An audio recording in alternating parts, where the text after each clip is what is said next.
네, 수험생 여러분 반갑습니다. 이번 시간 역시 이어서 종합문제 풀이 해보도록 하겠습니다. 자, 지금 가나다라 총 5개의 지문이 묶여 있습니다. 내용은 좀 긴 편이죠. 한번 볼게요. 옛날 어느 왕국의 국왕이 즉위하여 결혼을 하려고 문복을 한다. 그래서 문복한다라는 것은 점을 친다라는 뜻이죠. 점쟁이는 금년에 결혼하면 공주만 7을 낳을 것이고 내년에 결혼하면 왕자 셋을 낳을 것이라고 한다. 왕은 점쟁이 말을 따르지 않고 그래서 항상 사건의 발달은 뭐뭐 하지만 또는 뭐뭐 해 라고 했는데 그것을 지키지 않기 때문에 사건이 발생하죠. 점쟁이 말을 따르지 않고 그 해에 결혼했는데 왕비는 계속해서 공주만 여선을 낳는다. 왕은 점쟁이의 예언대로 되자 왕자를 낳게 해달라고 신에게 치성을 드린다. 왕과 왕비는 상서로운 태몽을 꾸고 7째 아기를 낳으니 또 공주였다. 화가 난 왕은 7번째 공주를 옥함에 넣어 강물에 띄어버린다 라고 되어 있고요. 여기 부분에서 알 수 있는 당시 선조들의 생각에서는 남존여비 상환, 즉 남성 우월주의 같은 것이 조금 있었네요. 바리공주는 석가세존의 지시를 받은 바리공도 할아버야 바리공도 할미기 구출되어 양육된다 라고 되어 있고요. 여기에서 보면 이게 바리대기고요. 서사무가입니다. 바리대기가 나중에 무신이 되는데 그 무신이 되기까지의 과정에 대해서 읊은 영웅적 서사시이고요. 여기에 등장하는 바리공주가 정형적인 영웅 일대기 구성에 의해서 진행이 됩니다. 그래서 영웅 일대기 구성 배우셨을 텐데요. 고귀한 혈통, 그리고 비범한 출생, 그리고 비범한 능력이요. 그다음에 시련을 겪죠. 그리고 항상 조력자를 만납니다. 그리고 마지막에 시련을 극복하고 업적을 달성한다. 6단계로 나누기도 하고 7단계로 나누기도 합니다. 그래서 크게 이렇게 7가지로 나눠보고요. 여기에서 보면은 고귀한 혈통, 왕에게서 태어났으니까 공주니까 고귀한 혈통이라고 볼 수도 있고요. 비범한 출생, 하늘에 신에게 치성을 드린 다음에 얻은 사람이에요. 그렇기 때문에 출생이 비범하지 않습니다. 그리고 상서로운 태몽을 꾸었다라는 말 되어 있죠. 이런 것들이 다 비범한 출생이에요. 비범한 능력이 아직은 나오지 않았고요. 버림받았다라는 것이 실현이 되는 거고 여기 나오는 바리공도 카리비아, 바리공도 할미가 조력자가 되는 거죠. 뒷부분 마저 확인해 볼게요. 바리공주가 15세가 되었을 때 왕은 병이 들고 꿈에 청이동자가 나타나 하늘을 내려준 바리공주를 내다버린 줄 병이 들었으니 즉 벌을 받은 거죠. 바리공주는 하늘이 내려주신 공주인데 바리공주를 버렸습니다. 병을 고치려면 바리공주를 찾아 신선세계의 약수를 구해 먹어야 된다고 했다. 신선세계의 약수. 충성스러운 신하가 고생 끝에 바리공주를 찾아오고 6 언니가 모두 못 가겠다는 것을 바리공주 홀로 약수를 구하러 길을 떠난다. 그래서 6 언니는 약간 이기적인 인물, 바리공주는 효성이 충직한 인물로 이렇게 대조관계도 형성이 되고요. 바리공주는 석가세존의 도움을 받아 지옥과 대해를 무사히 건너 신선세계로 간다. 그래서 지옥과 대해라는 것은 위협을 달성하기 위해서 바리공주가 거쳐야 하는 고난인 거죠. 그곳에서 무상신선을 만나 약수를 받는 값으로 나무하기 3년, 물깃기 3년, 불떼기 3년 등 9년 동안 일을 해주고 즉 가사노동을 해줍니다. 이거는 뒷부분의 문제에서 나올 거예요. 무상신선과 혼인에 아들 7명 낳아준다니까요. 이런 것도 대를 이어야 되는 의무감, 대를 잇는 의무감인 거죠. 그래서 이 2가지가 그 당시 여성에게 가해진 어떤 의무가 되는 거죠. 가사노동도 하고 대도 이어야 되고요. 그래서 여성에게 가해진 시련 이렇게 해석하기도 하고요. 전체적으로 남성 우월주의, 그 여성의 고난 이런 거에 조금 초점이 맞춰져 있습니다. 그리고 바리공주가 왕국으로 돌아보니 왕과 왕비는 이미 죽어 상여가 나가고 있다. 바리공주가 약수 살려내자 왕은 바리공주의 소원대로 무신이 되어 무당의 재앙을 받아먹도록 하고 7아든 저승의 대왕이 되게 하고 무상신선은 산신이 되게 한다입니다. 그래서 결국 시련을 극복하고요. 위협을 달성합니다. 그리고 바리공주는 맨 마지막에는 무신이 돼요. 그래서 무신이라는 것은 이승에 있던 사람이 죽었을 때 저승으로 인도해주는 역할. 그래서 그 죽은 사람을 굿하는 599세 과정에서 바리공주의 태어난 과정 그리고 업적 달성까지의 과정을 노래한 서사무가가 되겠습니다. 그래서 문제는 한번 바로 가볼게요. 505번입니다. 바리공주 전체 줄거리 이를 통해 유추한 내용이 적절하지 않은 것은 1번 바리공주가 무신이 되어 무당의 재앙에 받아먹다 한다는 것은 이 작품의 무속적 성격을 말해준다. 무당의 역할을 하게 되었으니까 무속적 성격 잘 맞죠. 2번 바리공주가 어려움에 처했을 때 석가세종이 도움을 받는 것. 아까 바리공덕 할아버지, 바리공덕 할머니가 조력자라고 했는데요. 석가세존이 이 둘을 보냈죠. 그리고 신선세계로 갈 때도 석가세존의 도움을 받습니다. 그래서 초월적 세계관의 개입이 있다. 초월적 세계관 맞는 말이 되겠습니다. 세 번째, 바리공주가 무상시선을 만나 가사노동과 출산을 하는 것은 바리공주의 여성성을 통해서는 세계를 구원하기 힘들다는 것을 암시한다인데요. 가사노동과 출산을 여성성이라고 해석할 수 있죠. 그런데 이러한 고난을 통해서 업적을 달성하잖아요. 그래서 오히려 여성성을 통해서 세계를 구원할 수 있다. 이렇게 해석하셔야 됩니다. 그래서 3번이 틀린 말. 4번, 바리공주가 병든 부모를 위해 불사를 구해오는 것은 영웅적 여성의 면모를 띠는 것으로. 그래서 바리공주가 온갖 고난을 다 해치고 약수를 구해온다. 여성 영웅입니다. 남성 위주의 사회에 대한 비판이라 할 수 있다. 전체적으로 남성 우월주의가 깔려 있습니다. 여자라서 무시당했는데 그것을 극복한 거죠. 그래서 4번과 같은 해석도 가능합니다. 마무리하고요. 이제 나지문 한번 해석해 볼게요. 단군신화이고요. 단군신화는 앞에 한문 문제에서도 나왔었습니다. 내용 전체 알고 계셔야 되죠. 옛날에 환인, 재석을 이룬다. 재석은 그냥 신 또는 하느님이라고 해석하면 되겠죠.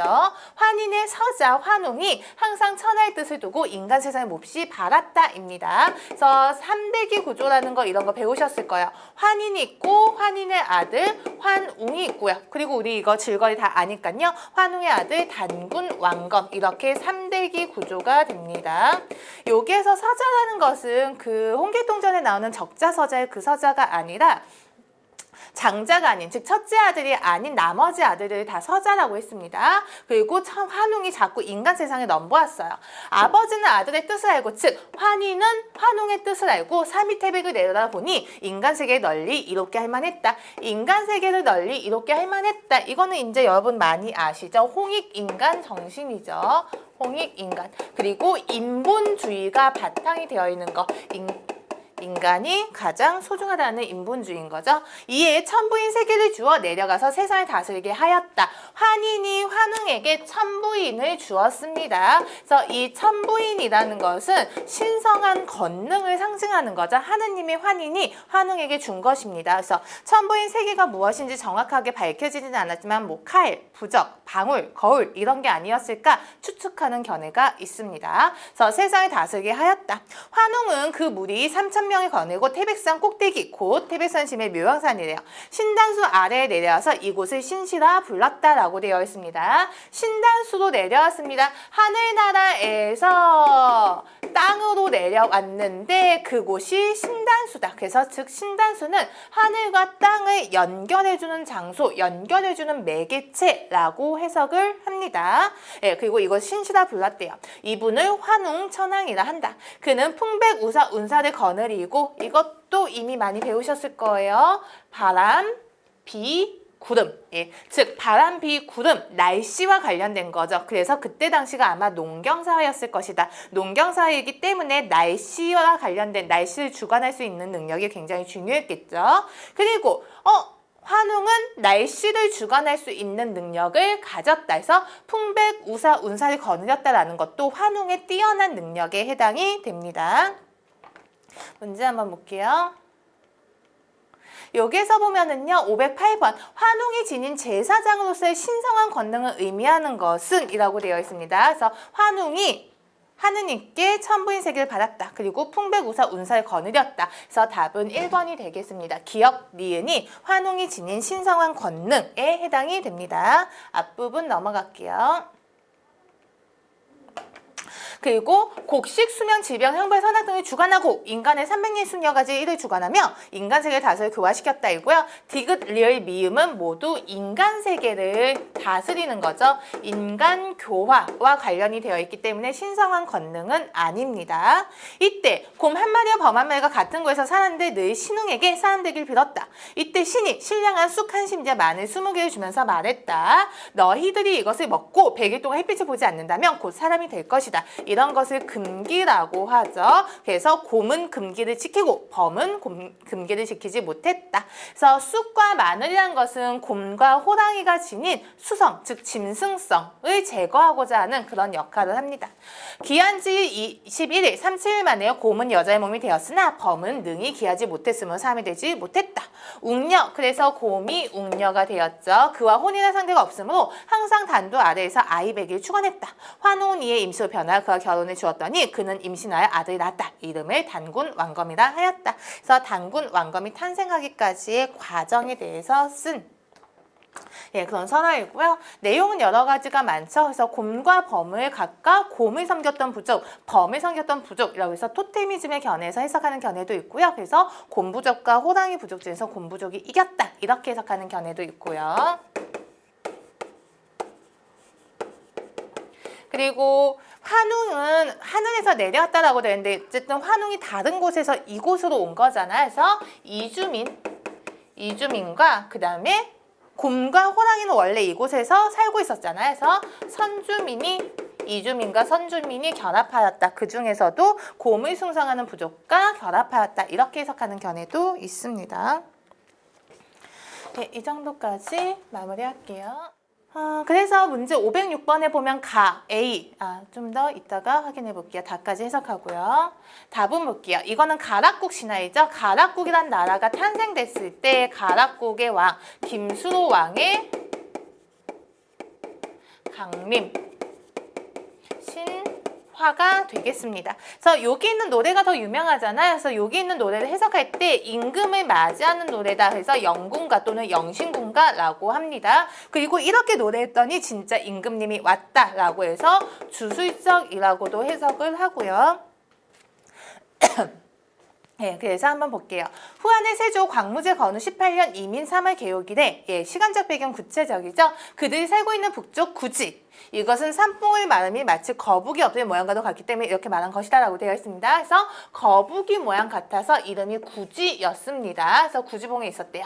무엇을 부르는 이상한 소리가 났다. 중서 2, 3명이 여기에 모였는데 사람의 소리 같긴 하지만 그 모양 숨기고 소리만 나서 말했다. 여기에 사람이 있느냐? 국가능이 대답했다. 우리들이 있습니다. 그러자 또 말했다. 내가 있는 곳이 어디냐? 구지입니다. 또 말했다. 하늘이 나에게 명하기를 이곳에 나라를 새로 세우고 임금이 되라고 하였으므로 일부 여기에 내려온 곳이니 너희들은 모름지기 산봉우리의 꼭대기에 흙을 파면서 노래를 부르되 이렇게 뛰면서 춤을 추어라 라고 되어 있습니다.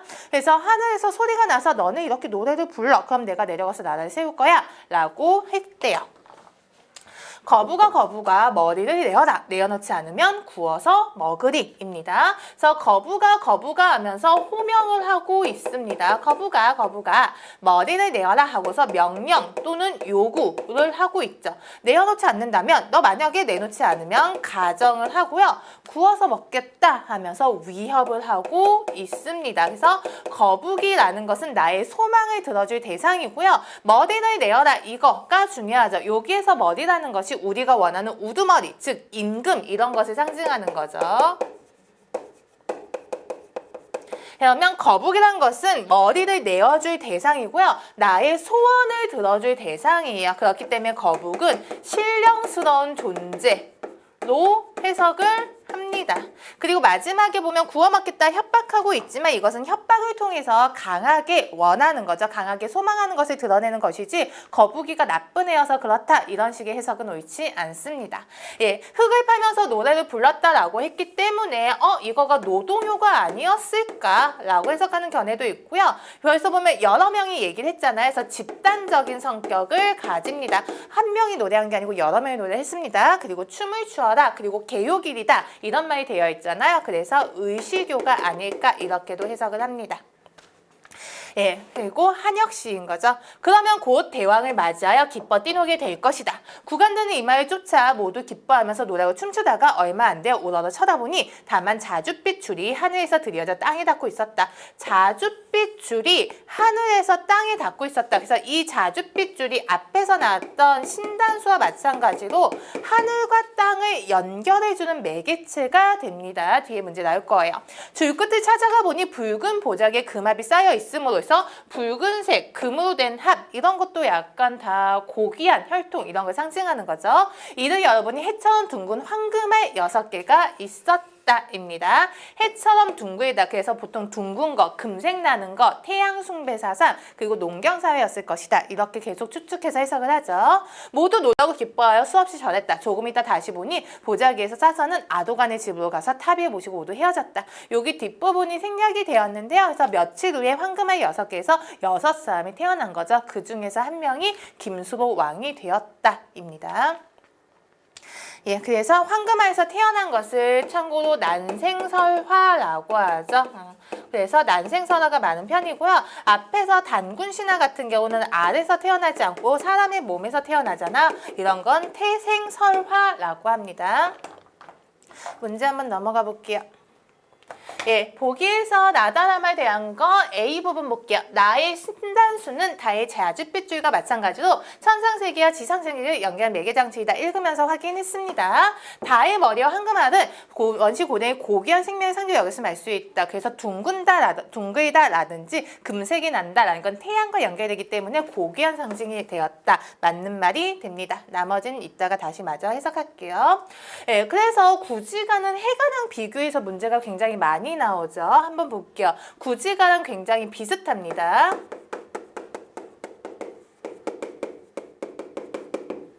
신라 성덕 때의 수로 부인이 바다의 용에게 잡혀갔을 때라고 되어 있네요. 구지가는 김수로 왕, 가락국을 세운 김수로 왕에 대한 얘기이고요. 해가는 수로 부인에 대한 얘기네요. 어떤 노인의 말에 따라 여러 사람들이 노래를 부르며 막대기로 언덕을 치자 용이 부인을 받들고 나왔다고 한다. 그래서 용이 부인을 납치했어요. 그래서 야 부인 다시 내놔라 하는 노래입니다. 사람들이 부르는 노래는 해가라고 하는데 삼국유사에는 이렇게 한약되어 있다라고 되어 있습니다. 그래서 구지가에선 하늘에서 이상한 소리가 났다 라고 되어 있는데 여기에선 어떤 노인이 얘기했다라네요. 여러 사람들이 노래했다라는 점에서 집단적이라는 것은 공통점이 되겠습니다. 집단적이라는 공통점이 있습니다. 그리고 수로부인 내놔라 했더니 진짜 수로부인을 내놓았다. 그래서 주술적이다라는 성격은 구지가랑 공통점이에요. 거부가 수로를 내놔라. 남의 안에 왔은지 그 얼마나 큰가라고 되어 있죠. 그래서 호명이 나오고요. 수로를 내놔라면서 명령이 한 줄로 요약되어 있네요. 구지가에서는 한 줄 한 줄 되어 있었고요. 여기 보면 남의 안에 아순지 그 얼마나 큰가 하면서 꾸짖고 있죠. 즉 비판하고 있습니다. 이 부분은 구지가에 없는 내용인데 여기 추가되었죠. 내 만약 어겨 바치지 않는다면 하면서 가정하고 있고요.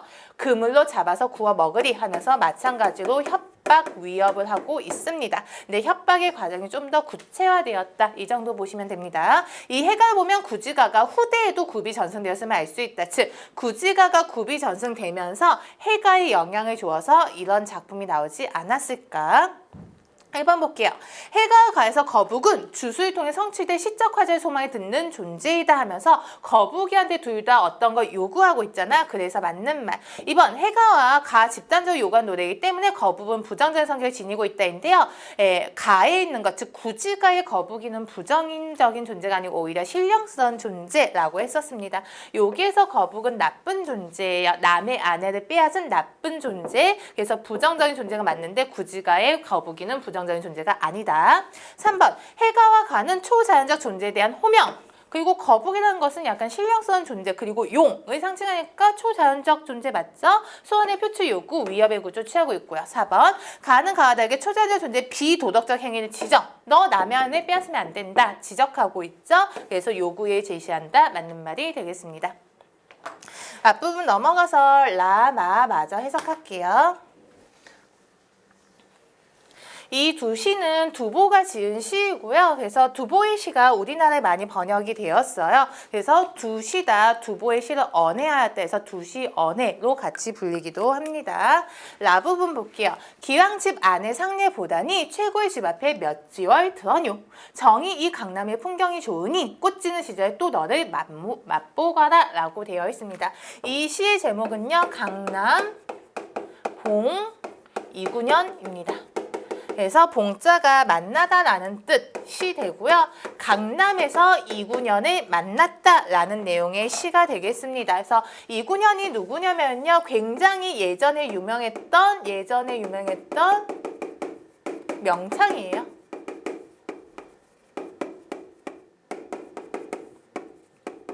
그런데 이 이군현을 강남에서 다시 만난 거죠. 그래서 기왕의 집, 최고의 집라고 되어 있는데요. 기왕과 최고는 그때 당시 어떤 권력자라고 해야 되나? 유명한 사람? 이런 사람들이에요. 그래서 이군현이 워낙 유명했던 명창이기 때문에 기왕의 집에 가서 최고의 집에서 노래 같은 거 공연을 했었던 거죠. 그래서 기왕의 집에서 맨날 자주 보더니 최고의 집 앞에서 몇 번을 들었느냐? 너의 노래를 몇 번을 들었는지 모른다. 정이 이 강남의 풍경이 좋으니 얘는 좋다라고 해석을 하죠. 꽃 지는 시절에 또 너를 맛보고 가라 라고 되어 있습니다. 두 부분을 나눈다면은 이렇게 나눌 수가 있고요. 여기 부분이 과거이고 여기 부분이 현재예요. 그래서 여기 부분 기왕과 최고라는 인물을 통해서 이군현이 옛날에 되게 잘 나갔던 사람이다 라는 것을 얘기하고요. 지금 보면은 꽃 지는 시절, 즉 봄을 상징합니다. 그래서 봄이라는 계절, 강남, 풍경이 좋은 시절에 너를 만난다라고 되어 있는데요.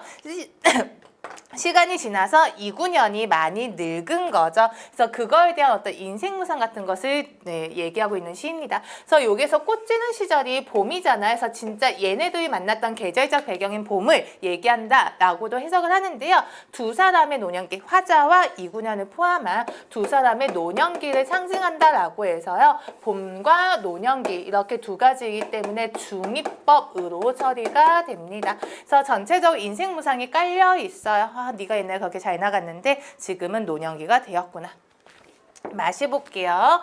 옛 동정물을 듣다니 오늘 악양루에 오로라라고 되었습니다. 악양루에 올랐다입니다. 그래서 제목이 등, 오를 등자 악양루. 그래서 악양루에 올랐습니다. 동정호가 굉장히 예쁘다라는 소문을 옛날부터 들었는데 오늘 악양루에 올랐습니다. 그래서 오와 초와 동념 이렇게 떡 버텼고 하늘과 땅가는 일해의 떴도다입니다. 악양루에 올라가서 경치를 보니까 오나라 초나라가 쭉 뻗어 있고 하늘과 땅이 밤낮으로 떠 있다. 즉 호수물에 하늘과 땅이 비추고 있는 것을 얘기하는 거죠. 그래서 호수의 광활함 같은 것에 대해서 얘기하고 있습니다.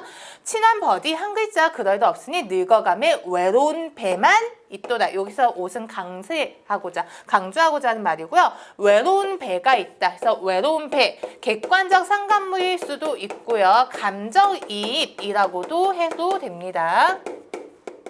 그래서 친한 벗이 편지가 없어서 내가 슬픈데 배가 외롭다라고 표현하고 있기 때문에 감정이입도 되고요. 친한 벗이 글이 없는 거예요. 그래서 이 시도 이렇게 두 부분으로 나눌 수가 있겠죠. 여기는 경치를 제시하고요. 여긴 내 정서가 제시되는 부분입니다. 그래서 앞부분에는 경치를, 뒷부분에는 정서를 제시하는 시상 전개 방식을 선경후정이라고 하죠.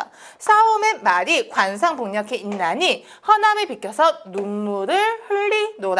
싸움의 말이라는 것은 싸움터의 말입니다. 그래서 지금 전쟁이 계속되고 있는 거예요. 싸움터에 있는 말이 관상복력에 있어서 내가 그것이 너무 슬프다. 동정호는 광활하고 예쁜데 친한 벗은 친구도 없고 싸움은 계속되고 있고 슬프구나. 그래서 자연과 인간 사이의 대조로도 문제가 나올 수가 있고요.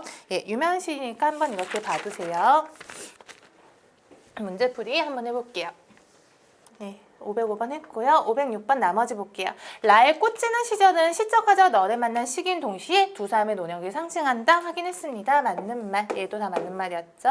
마의 3, 4인 동정한 넓은 공간과의 연관을 통해 호수의 광활함. 그래서 호수에 하늘과 땅이 비쳐있는 것을 뻗어있다 라고 표현했으니까 광활함 맞습니다. 그리고 5번, 2번 마의 5, 6행은 친구의 그런 없음과 동정어의 외로운 배 한 척 떠있음의 대꾸를 통해 대조하며 고독한 심락. 그래서 외로운 심리가 내 감정이 투영된 거죠. 그래서 얘도 맞는 말이 되겠습니다. 그래서 506번의 답은 4번이 되겠습니다. 그래서 508번은 했고요. 1번, 509번 AD 중에서 시인의 우국충정을 느낄 수 있는 부분은 우국충정, 나라를 근심하고 충성하는 마음. 그래서 마지막 부분, 싸움터에 말이 있어서 슬프다. 그 부분이 답이 되겠습니다. 그래서 답은 4번입니다. 다음 문제 한번 넘어가 볼게요. 가나다 시가 묶여 있습니다. 일단 가시 먼저 해석해 볼게요. 김사인이고요. 지상의 방한칸입니다. 세상은 또 한 곱이 넘고 잠이 오지 않는다. 잠이 오지 않는다. 뭔가 부정적 상황인 것 같죠. 꿈결에도 식은땀이 등을 적신다. 몸부림치다 와닿는 둘째 놈 애린 손끝이 천근으로 아프다. 세상 그만 내고 싶은 나를 애비라 믿어 이렇게도 잠이 평화로운가. 세상 그만 내리고만 싶은 나를 애비라 믿어서. 그래서 시적 화자가 지금 부정적 상황에 처해 있다는 거 알 수 있을 거예요. 잠도 안 오고 식은땀이 나오고 아이를 보면서 가슴이 아프대요. 바로 뉘어주고 입을 다독여준다. 이 나이도 배운 것이라고 원고리 맺고 바삐는 제주입니다. 그래서 시적 화자의 직업이 작가인 거죠. 쫓기도 붙자는 원고지 칸이 마침내 못 건네 운명의 강점 넓기만 한 데서 원고지 칸을 메워야지 돈을 벌 수가 있는데 쫓기듯이 붙잡고 그 원고지 칸이 너무 넓어버린다. 삶에 허덕이고 있습니다. 더러운 불덩어리 초라한 몸간의 방한칸이 망망천지 없단 말이냐. 웅크리고 잠든 아내 등의 얼굴을 대본다. 밖에는 바람소리 사정없고 분위기 안 좋은 거 보이죠. 며칠 후면 남이 놓을 방바닥 잠이 오지 않는다입니다. 그러면 잠이 오지 않는 이유가 여기 부분에 제시가 되어 있습니다. 며칠 후면 이 방은 남이 눕는다니까 지금 집에서 쫓겨날 처지에 있는 거죠. 그래서 초라한 몸가리 방한칸이 망망천지 없단 말이냐. 그래서 제목이 지상의 방한칸입니다. 그래서 경제적으로 어려운 상황에 대해서 시를 쓴 거네요. 그리고 시를 해석할 때는 이 사람이 그 부정적 상황에 대해서 극복 의지가 있냐 없냐 해석하는 것도 중요한데요. 여기에선 좀 슬프고 힘들고 이런 거고요. 어떤 희망이나 극복 의지는 없다고 보셔야 됩니다. 문제 몇몇 개 확인해 볼게요. 510번이고요. 가다의 화자 나온 대화 내용이 위글과 어긋나는 것은 되어 있고 가본 볼게요. 삶이 너무 힘드네요. 차라리 삶을 포기하고 싶을 때가 있어요. 나왔습니다. 그래서 세상 그만 내리고 싶은 나 되어 있고요. 하지만 잠든 처자식의 모습을 바라보나면 그저 암담할 뿐이에요. 잠든 처자식을 보면서 암담하죠. 둘째 놈 어린 손끝, 둘째 놈 이렇게 평화롭게 자다니. 예, 그리고 여기 볼게요. 가와 나이는 화자가 하는 이상적 삶의 모습을 구체화되어 있다는데요. 아, 지금의 삶이 너무 힘들어. 이제 내가 원하는 삶 어떤 거 이런 거에 대한 얘기는 없습니다. 문제 해결에 대한 적극적인 의지 없습니다. 그리고 모두 시간의 변동에 따라 시간을 전개한다는데요. 시간의 변동은 조금 없다고 봐야겠죠. 혼자서 이 생각 저 생각하고 있습니다. 뭐 아이 뭐 입을 덮어주고 이런 거가 있긴 한데요. 시간의 흐름이라 보기는 조금 어렵습니다. 그래서 512번 볼게요. 가의 표현상의 특징을 적시하지 않은 것은 영탄적 표현을 통해 화자의 탄식의 실질이 강조되고 있다. 전체적인 시적 분위기는 탄식이라는 거 확인하셨을 거예요. 영탄적 표현이라는 것은 감정 같은 것이 약간 격하게 표현하는 거잖아요. 그래서 보셨을 때 느낌표 찍을 만한 부분 또는 감탄사 있는 부분을 찾으시면 돼요. 그래서 오오 이런 감탄사가 나오면 영탄법이고요. 끝부분 같은 거 한번 보시고요. 느낌표 찍을 만한 부분 있나? 이렇게 한번 보세요. 그래서 여기 부분 보면은 없단 말이냐? 이런 거에서 약간 영탄법 어울리죠. 느낌표 찍어도 어울리죠. 그리고 탄식의 정서 확인했습니다. 그래서 512번에 1번 맞는 말 그리고 2번 화자의 행동과 심정이 적절히 배합되어 있습니다. 그래서 아이에게 이불을 덮어준다든지 이런 거 그리고 먹고 살기 힘들다 이런 내용이요. 외적 자연환경 제시 마지막 부분에 바람소리 기억나시나요? 바람소리 사정 없다. 그래서 화자의 굽빗한 처지를 더욱 두드러지게 하고 있는 거 맞죠? 바람소리는 사정이 없는데 내 몸 가릴 집은 없다. 맞는 말. 탈출할 수 없는 개인적 빈곤 상황에 사회적 의미를 부여하며 공감을 유도하고 있다입니다. 탈출할 수 없는 개인적 빈곤 상황은 맞는 말이 될 수는 있어요. 근데 이거에 대해서 어떤 사회 제도를 비판한다든지 이런 식으로 사회적 의미를 부여하는 것은 없습니다. 그냥 내가 먹고 살기 힘들다. 사회가 잘못되었다. 이런 내용은 없기 때문에 4번이 답이 되겠습니다. 514번도 마저 해석해 볼게요. 화자에게 안도감과 더불어 마음의 평화를 주는 구실을 한다. 아들에게 이불을 덮어주는 장면을 통해서 아버지가 아들을 사랑하는 어떤 그 부정 같은 것을 확인할 수는 있지만요. 그것을 보면서 화자가 어린아이, 자기의 둘째를 보면서 안도감이나 평화를 느끼고 있지는 않습니다. 시 전체적으로 계속 힘들어, 잠이 안 와, 걱정돼 라는 것이 유지가 되고 있기 때문에 답은 1번이 되겠습니다. 그 다음에 니은, 화자가 처한 절박한 상황 기억나죠? 며칠 후면 남이 누울 방바닥, 즉 이 집에서 쫓겨나겠구나 해서 구체적으로 표현한 것 맞습니다. 나머지 시 마저 해석하고요. 전체 마무리하겠습니다. 김강균의 노신입니다. 시를 읽고 어떻게 살아가나 서른 먹은 사내가 하나 잠을 못 잔다. 먼 기적 소리 처마에 스쳐가고 잠든 아내와 어린 것의 백임한테 밤눈이 내려 쌓이나 보다 라고 되어 있습니다.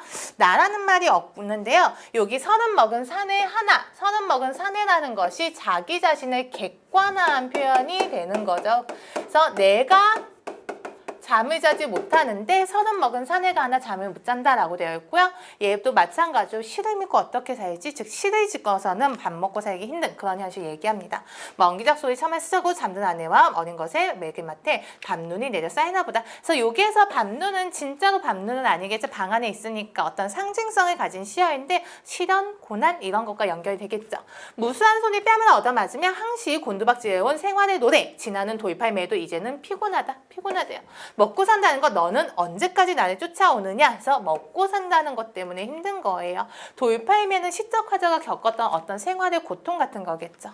등불을 켜고 일어나 앉는다. 담배를 피워문다. 자, 여기까지는 내 정서 위주였는데 여기서 뭔가 행동이 나옵니다. 쓸쓸한 것이 오장을 씻어 내린다. 노신이여 이런 밤이면 그대가 생각난다. 제목도 노신이고요. 여기서 보면 노신이여 라고 되어 있습니다. 노신이라는 사람 아는 분들도 있고 모르는 분도 있을 거예요. 이런 밤이면 그대가 생각난다. 노신이 누구기에? 온 세계가 눈물에 젖어 있는 밤 상해의 호마로 어느 뒷골목에서 쓸쓸히 앉아 지키던 등불. 이 세 줄을 통해서 노신에 대해서 추측을 해야 돼요. 세상은 눈물에 젖어 있는데 노신은 등불을 지키고 앉아 있었다니까 뭔가 의지적인 사람이었구나.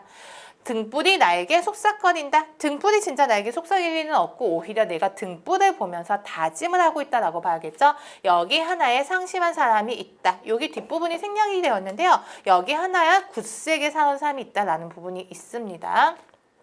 그래서 시를 어느 부분에서 나눠야 되는지 좀 애매한데요. 여기에서부터 좀 추측을 하고요. 노신 나오는 부분에서부터 완전히 극복 의지로 해석을 해야 돼요. 노신은 소설가이기도 하고요. 예, 중국의 혁명가이기도 합니다. 노신이라고도 하고요.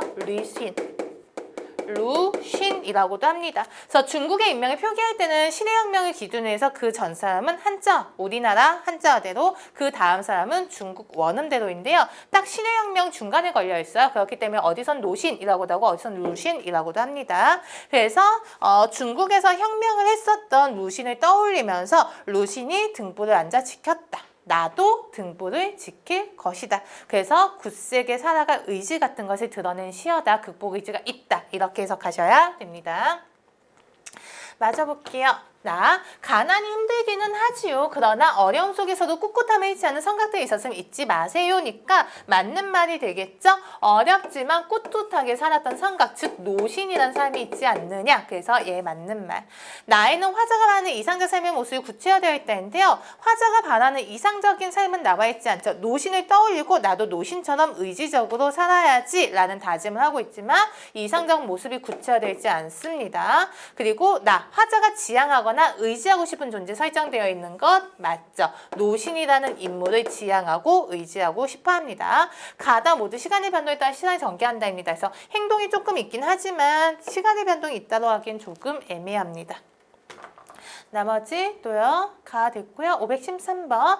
A, B, C, D 중 가족의 생각, 걱정, 화제의 내적 고뇌에 배어있지 않은 것은 이고요. 4번이 기억나시나요? 앞부분 확인하세요. 등불이 나에게 속삭거린다. 등불이 나에게 속삭인다라는 것은 이제 극복 의지가 드러나는 부분이에요. 그래서 생계와는 관련이 없고요. A, B, C라는 것은 어떤 내용이었죠? ABC, 잠을 못 자고 등불 켜고 있는다, 담배를 피워놓는다. 그래서 담배를 피워문다라는 것은 내적 고뇌와 연결이 되잖아요. 그래서 등불을 킨다라는 것은 보통 등불을 킨다는 긍정을 많이 해석이 되는데요. 여기에서는 그러면 노신부터 극복 의지로 보는 거죠. 그렇기 때문에 얘는 생계에 대한 걱정이 아니고 얘까지도 생계에 대한 걱정을 해석을 하는 것입니다. A랑 C는 확실히 걱정이 됩니다. 그래서 답은 4번이 되겠습니다. 그리고 5번, 예, 디귿 되어 있죠? 4번, 514번에 3번. 아무런 상황 속에서 자신의 마음을 다잡으던 시인의 의지 확인할 수가 있습니다. 디귿번, 노신을 생각하고 있는 것. 예. 다시 마저 해석할게요. 한용우 스님이고요. 당신을 보았습니다. 한유홍 스님의 시에서는 당신한 말이 많이 등장하죠. 그래서 당신을 항상 해석할 때는 부처, 조국, 진리 이렇게 해석을 많이 합니다. 사랑노래일 때는 단순히 사랑하는 남자 이렇게도 해석을 하죠. 한번 볼게요. 당신이 가신 뒤로 나는 당신을 잊을 수가 없습니다. 일단 현재 상황은 부정이야. 당신이 가셨다니까 당신과 이별한 상태입니다. 까닭은 당신을 위하는 이보다 나를 위함이 많습니다. 당신보단 나를 위해서 당신을 잊을 수가 없다. 나는 갈고 심을 땅이 없으므로 출 수가 없습니다. 지금 부정적인 상태라는 거 보이죠? 땅이 없다이고요. 우리 한용우 시인은 다 아니까요. 그래서 조국이 없는 일제강점말을 비유한 말이라고도 봐도 되겠죠. 그래서 땅이 없으므로 추수, 곡식이 없는 거죠. 저녁거리가 없어서 조나 감자고 이 집에 갔더니 주인은 거지는 인격이 없다. 인격이 없는 사람은 생명이 없다. 너를 도와준 것은 죄악이다 라고 말하였습니다. 그 말 듣고 돌아 나올 때에 쏟아지는 눈물 속에서 당신을 보았습니다. 어떤 굴욕을 당했고요. 절망적인 상황입니다. 이렇게 절망적인 상황 속에서 당신을 보았습니다. 주인의 말을 직접 인용하고 있고요. 주인이 나를 대놓고 무시하고 있습니다. 그런 절망적 상황에서 당신을 보았습니다. 그래서 당신은 이런 걸로 해석을 하면 되고요. 여기에서 당신 희망이라고 봐도 되겠죠. 절망적 상황, 먹고 살기 힘들어 했을 때 당신을 보았다. 나는 집도 없고 다른 까닭을 겸할 민적이 없습니다. 호적 같은 게 없대요. 민적 없는 자는 인권이 없다. 인권 없는 에게 무슨 정조냐 하고 능욕하려는 장군이 이었습니다. 그래서 장군이 나를 능욕합니다. 그를 한 건 뒤에 남에게 대한 격분이 스스로의 슬픔을 가하는 차이나에서 분했던 마음이 슬픔으로 변해가는 차이나에 당신을 보았습니다. 역시 굴욕을 느끼고 절망감을 느끼는 상황에서 당신을 보았대요. 이런 거가 감탄사죠. 그래서 감탄사 나오면 영탄법으로 보시고요. 온갖 윤리, 도덕, 법률은 칼과 황금을 제사 지내는 연기인 줄을 알았습니다. 영원의 상을 받을까? 인간 역사의 첫 페이지에 잉크칠 날까? 술 마실까 망설일 때 당신을 보았습니다. 역시 내적 갈등을 보았을 때 당신을 본 거예요. 그래서 당신을 보았기 때문에 현재 상황을 극복할 의지를 갖게 되었겠죠. 그래서 윤리, 도덕, 법률이라는 것은 뭔가 사회적인 정의잖아요. 사회적 정의라는 것이 칼과 황금이라는 것은 어떤 무력 그리고 금력 이런 거 얘기하죠. 즉 권력 같은 것. 사회적 정의가 권력을 위해서 존재한다고 했으니까 그때 당시 정의는 정말 정의롭지 못한 거였죠. 그런 덧없는 것인 줄 알았습니다. 영원의 상을 받을까는 죽을까 이렇게 해석해요. 죽을까 또는 어떤 역사 같은 것을 부정을 할까 또는 그냥 술을 마시고 현실을 잠깐 잊어버릴까 망설일 때 당신을 보았습니다. 그래서 극복 의지를 드러내고 있다 이렇게 해석하시면 됩니다. 그래서 510번 볼게요. 3번 남았죠. 1, 2, 4번 맞았고요. 맞습니다. 저 같은 경우 어려움에 부딪히면 늘 구원해주는 현실적 존재가 있었습니다. 앞부분은 맞는데요. 현실적 존재라는 말 때문에 틀려요. 당신은 현실 세계에 존재하는 어떤 구체적인 사람이 아니라 어떤 희망 같은 것을 상징하는 추상적인 존재가 되는 거죠. 그래서 3번이 답이 되겠습니다. 2번. 문제 해결에 대한 적극적인 의지가 표출되어 있다라고 되어 있는데요. 문제를 해결한다. 적극적이라는 말이 조금 걸리기는 하죠. 당신을 보았습니다. 그러니까 극복하겠지 정도인데 뭔가 구체적이고 적극적이라고 보기엔 조금은 어려운 시입니다. 그래서 다음에는 화제를 지향하거나 의지하고 싶은 존재 당신이라는 말 구체적으로 되어 있습니다. 시간의 변동도 약간은 애매하죠. 내가 무슨 일을 했고 무슨 일을 했을 때 이렇게 두 가지 사건이 병렬되고 있습니다. 네, 510번, 513번 됐고요. 여기요. 세상의 규칙과 법률이 가진 자의 편, 칼과 황금을 제사 지낸다라는 표현에서 리을번 확인할 수 있습니다. 이렇게 해서 마무리할게요. 다음 문제 넘어갑니다. 515번이네요. 엄마를 부탁해 라는 소설이고요. 유명한 소설이죠. 서수상의 특징이 조금 독특한 소설이었죠. 가볼게요. 엄마를 잃어버린 지 일주일째다 라고 되어 있습니다. 여기에서 있는 지, 시간을 나타내는 얼마에서 얼마 동안 시간을 나타내는 지는 의존명사니까 띄어쓰기 해야 된다는 거 문법에서 자주 나오고요. 오빠 집에 모였던 너의 가족들은 입니다. 그래서 2인칭인 거죠. 그래서 이거가 2인칭이냐 아니냐 혼란이 되는데요. 소설은 아직 문법상으로는 법칙으로는요. 이론상으로는 2인칭과 3인칭으로만 구분을 합니다. 2인칭 소설은 없다고 보기 때문에 엄격하게 이거는 너라고 하는 것은 작품 밖의 서술자가 너에게 말을 건네는 너의 상황을 설명하는 거죠. 3인칭 전지적 작가 시점이라고 보셔야 돼요. 너의 가족들은 국립구대 전단지를 만들어 엄마를 잃어버린 장소 근처에 돌리기로 했다. 일단 전단지 초안을 짜보기로 했다. 옛날 방식이다. 가족을 잃어버렸는데 남은 가족이 할 수 있는 몇 가지 되지 않았다. 실종 신고를 내는 것, 주변에 뒤진 것, 아무나 붙잡고 인원상 번을 묻는 것, 의류 쇼핑몰을 하는 운영한 남동생이 인터넷에 엄마를 잃어버리는 이유와 잃어버린 장소와 엄마의 사진을 올리고 비슷한 분을 보이는 연락해달라고 하는 것. 예, 그래서 엄마를 잃어버렸는데 남은 삶에 할 수 있는 것이 별로 없다는 것에 대해서 좀 안타까워하죠. 엄마가 갈 만한 곳이라도 찾아내고 싶었으나 이 도시는 엄마 혼자 갈 수 있는 곳은 없다는 것을 너는 알고 있었다. 글을 쓴 사람이 문화작성 내가 해라. 오빠가 너를 지명했다. 그래서 예, 등장인물 대사 같은 거가 서술에 그대로 섞여 있다는 거. 예, 원래 이렇게 따로 해줘야 되는데요. 글을 쓴 사람, 너는 해서는 안 될 들킨 사람처럼 귀밑이 붉어졌다. 그래서 너의 심리에 대해서 간접 제시하고 있습니다. 뭔가 부끄럽거나 이런 심리한 느끼죠. 과연 내가 구사하는 어느 문장이 잃어버린 엄마를 찾는 데 도움이 될지 약간은 좀 부정적인 말투입니다. 나볼게요. 이봐, 나 배고픈데 뭐 좀 먹었으면 좋겠는데 이것 부분 역시 대사가 됩니다. 큰 따옴표 생략했네요.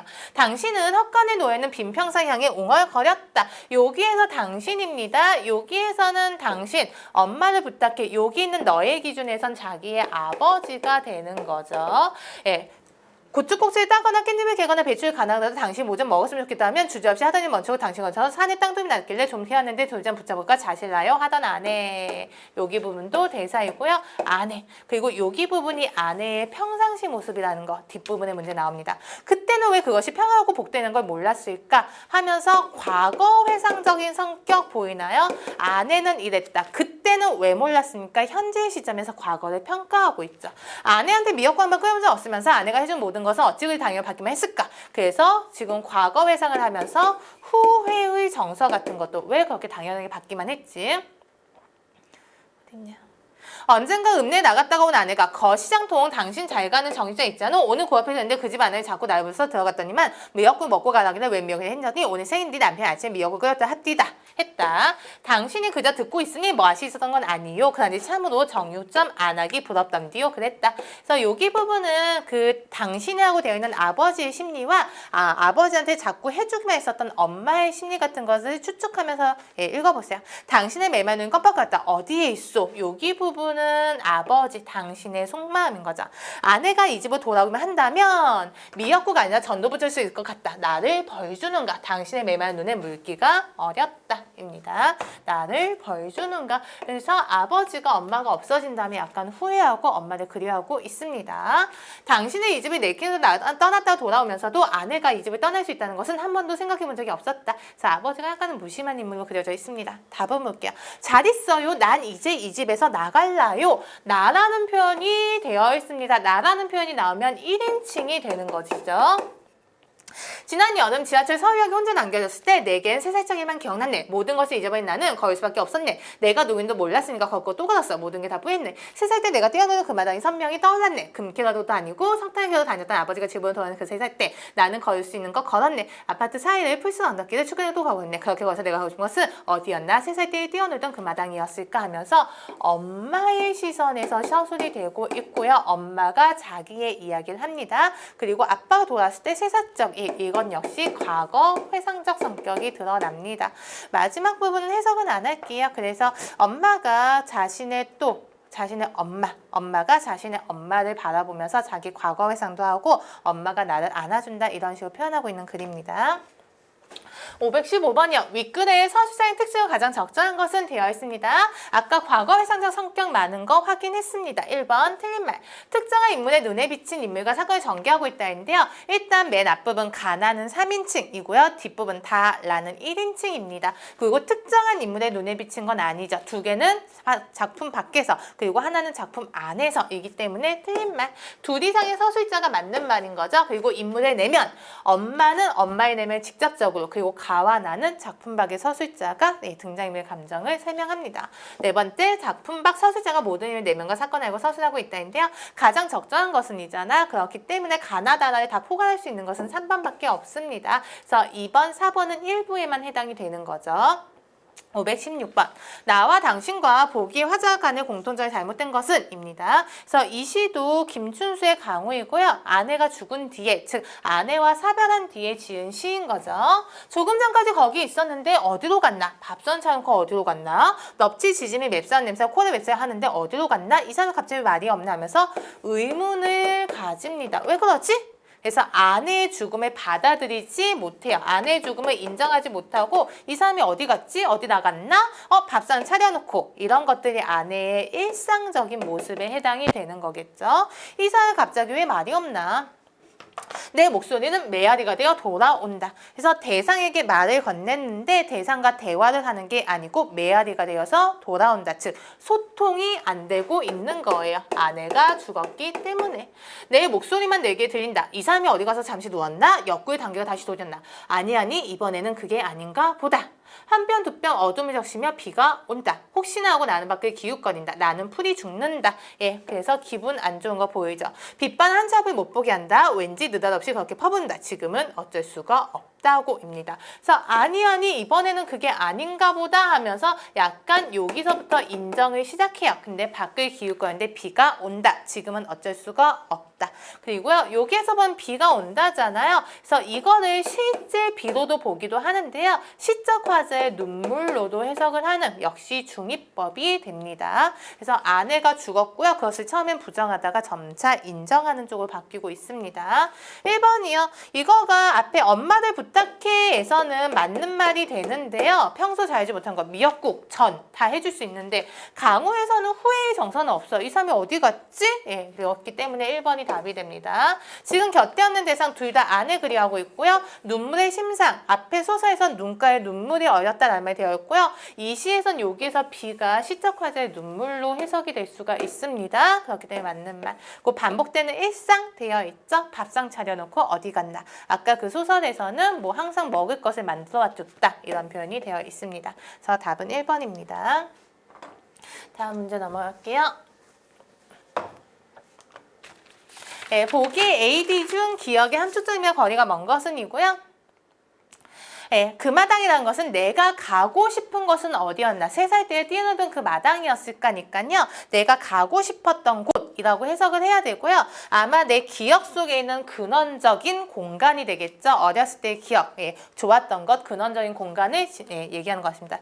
유치원의 귀고이고요. 고향으로 돌아오다 라는 뜻입니다. 그래서 검정사 폴 쓰고 똑딱서에 내면 우리 고향의 선창가는 길보다도 사람이 많았소 라고 되어 있습니다. 그래서 선창가는 우리 고향의 이미지입니다. 양지마을 뒷산 푸른 송배를 끼고 남조등이 하는 깃발산 다정하고 낯선 신장로 옆대기에 들어가니 여기 부분 약간 묘사 같은 거 사용됐고요. 낯선은이 아니고요. 문법상 낯선이라고 해야 되죠. 여기 부분 시적 허용을 처리하면 되고요. 신장로 옆대기는 낯설대요. 그래서 신장로는 낯설다니까 고향의 이미지가 아닙니다. 내가 트던 돌다리와 집들이 소리 높이 창가고 돌아가는 저녁놀이 사라진 채 남아있고 돌다리, 집, 그리고 저녁놀이 사라졌지만 아직 남아있다. 예, 그때 것가 그대로 남아있진 않지만 어쨌든 남아있다는 것입니다. 다 고향의 이미지. 그 길 찾아가면 우리 집은 유약국, 우리 집의 이미지도 유약국. 행위 보던하신 아버지께서는 어느덧 돋보기를 쓰시고 나이를 받으시고 있어. 아버지, 시간의 흐름에 따라서 아버지가 좀 늙으신 거죠. 그래서 돋보기는 아버지가 나이 들었음을 상징하는 소재입니다. 말씀은 하지 않고 행동만 하신대요.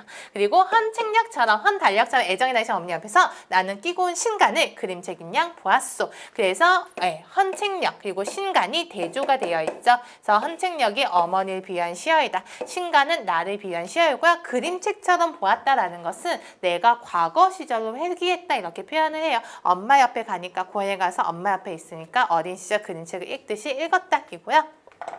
문제풀이에 집중해보면은 A, C, D는 모두 고향의 이미지, 즉 내가 그리워했던 고향의 이미지고요. 신장로는 낯설다라고 되어 있으니까 고향의 이미지와 상관이 없겠죠. 그렇기 때문에 답은 2번이 되겠습니다.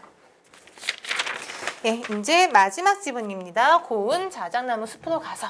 그래서 자작나무 숲이 무엇을 의미하는지에 초점을 맞춰서 해석을 하셔야 되겠죠. 가부분.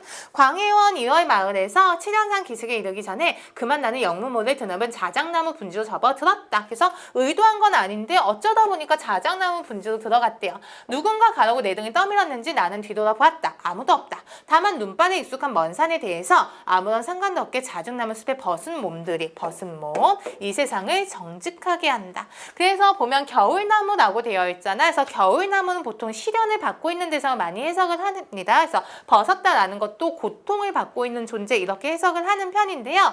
이 시에서는 벗은 몸들이 세상을 정직하게 한다라고 되어 있으니까 벗은 몸이라는 것이 긍정이라는 거 알겠죠? 겨울 나무들만이 타락을 모른다니까 겨울 나무가 예찬의 대상이 되는 거예요. 겨울 나무가 벗어 있는 것이 오히려 세상을 정직하게 하고 타락하지 않는데요. 슬픔에는 거짓이 없다. 어째 삶으로 의지하는 사람이 있겠느냐? 서리법이라고 되어 있겠죠? 의지하는 사람이 있겠느냐? 울지한 사람은 없다. 즉 다 울었다. 오래오래 우리나라 여자 말로 울음이었다. 그래서 여성들의 한에 대해서 얘기하죠. 스스로 달래온 울음이었다. 자작나무는 저희들끼리건만 찾아든 나까지 하나가 된다. 누구나 다 여기 오지 못해도 여기 온 것이나 다름없이 자작나무는 오지 못한 사람 하나하나도 함께 있는 양 아름답다 라고 되어 있습니다. 띄어쓰기 하셔야 되죠. 아름답다니까 자작나무는 약간 포용력이 있는 존재인 거죠. 여기 없는 사람도 다 포용해주는 함께 아름답대요. 네, 나는 나무와 나뭇가지와 깊은 하늘 속의 우듬지의 떨림을 보며라고 되어 있고요. 우듬지는 어휘에서도 문제가 많이 나오죠. 나무줄기 맨 꼭대기를 얘기합니다. 그래서 자작나무죠. 자작나무 우듬지 맨 꼭대기의 떨림을 보며 나 자신에게도 세상에게도 우쭐해서 나무찜지게 무겁게 지고 싶었다입니다. 여기에서 우쭐하다는 부정으로 해석하면 안 되고요. 내가 우듬지의 떨림을 보면서 뭔가 자족감을 느끼는 거죠. 와, 나 우듬지의 떨림을 봤어. 기분 좋아. 그래서 나무찜 지게에 무겁게 지고 싶다. 즉 어떤 의미 있는 일을 하고 싶다입니다. 아니 이런 추운 곳에 정막으로 태어나는 누염이나 산거리 숲에 삶은 고기처럼 순하고 싶었다. 그래서 내 소망 순하고 싶다. 나무찜지게 무겁게 지고 싶다. 누엽이나 삶은 고기처럼 순하고 싶다. 그래서 보조관념이요. 너무나 교조적인 삶이었으므로 미풍에 대해서 사나웠으므로 하면서 여기 부분에서 자기 반성적 시각이 드러납니다. 그래서 교조라는 것은 내가 알고 있는 것만이 진실이다라고 하면서 다른 것을 돌아보지 않는 그런 태도의 교조적이라고 합니다. 그래서 미풍은 가벼운 바람이라고 해야 되겠죠. 즉 미풍에 대해서도 사나웠고 내가 알고 있는 것만 진실이라고 믿었어요. 즉 포용력이 없는 삶을 살았던 거죠. 얼마만이냐 이런 곳이야말로 우리에게 10여 년 만에 강렬한 곳이다. 강렬한 이 경건성 이것은 나 한 사람에게가 아니라 온 세상을 향해 말한 것을 내 벅찬 가슴은 벌써 알고 있다. 한 사람에게가 아니고 온 세상을 향해서 사람들도 자기가 모든 낱낱 중에 하나임을 깨달을 때가 온다. 나는 어린 시절에 이미 늙어버렸다. 여기 부분이 역설법이 될 수가 있겠죠. 어렸는데 늙었다 말이 안 되는 거죠. 그래서 어린 시절에 자기가 좀 세상 속에서 속물화된 것을 늙어버렸다라고 표현한 것입니다. 여기 와서 나는 또 태어나야 한다. 그래서 태어나기를 다시 새로운 삶을 살고자 하는 어떤 다짐 같은 걸 해석하고요. 그래서 이제 나는 자작나의 참부적인 결과 함께 깨물어먹고 싶은 어여쁨에 들떠 남의 어린 외동을 자라난다. 그래서 남의 어린 외동을 자라난다는 것은 좀 고귀하게 경건하게 자라난다라는 거죠. 그래서 내가 좀 어린 시절에 늙었고 교조적인 삶을 살았는데 자작나무 숲에 와가지고 새롭게 태어나고 있습니다. 나는 광해연으로 내려가는 길을 등지고 삭풍에 칠연산 험한 길로 서슴없이 지향했다. 삭풍은 북풍 겨울바람이죠. 광해연으로 내려가는 길은 순탄한 길, 평안한 길이 되겠죠. 그것을 버리고 칠연산 험한 길, 즉 어떤 모든 것을 도전하는 삶으로 서슴없이 지향했다라고 되어 있습니다. 그래서 광해연을 내려가서 평탄을 사는 것보다는 도전하는 삶 쪽으로 삶을 택했다. 이렇게 해석하시면 됩니다. 518번이요. 제시된 시에 대한 설명으로 적절하지 않은 것은 자기 반성 확인했죠. 난 너무 교조적이었어. 그리고 자기 연민의 슬픈 목소리. 자기 반성은 있는데요. 자기 연민은 조금 애매하죠. 자기 스스로를 불쌍하게 생각을 했었나? 좀 애매한데요. 시 전체를 통해 유지된다는 것은 틀린 말이 되는 거죠. 반성이 조금 나오긴 하지만 그것은 일부분이고요. 전체적으로 내가 자작나무에 와서 기분이 너무 좋다, 벅차다. 그래서 앞으로 자작나무처럼 도전하는 삶을 살겠다. 이런 것이기 때문에 전체라는 말 때문에 틀린 말이 됩니다. 그래서 자작나무 숲을 지나는 과정은 통과제의적 양상을 드러낸다. 자작나무 숲을 지나가면서 내가 정화가 되었잖아요. 그렇기 때문에 거쳐가야 했었던 통과제의적 양상이다 해석하는 거 맞습니다.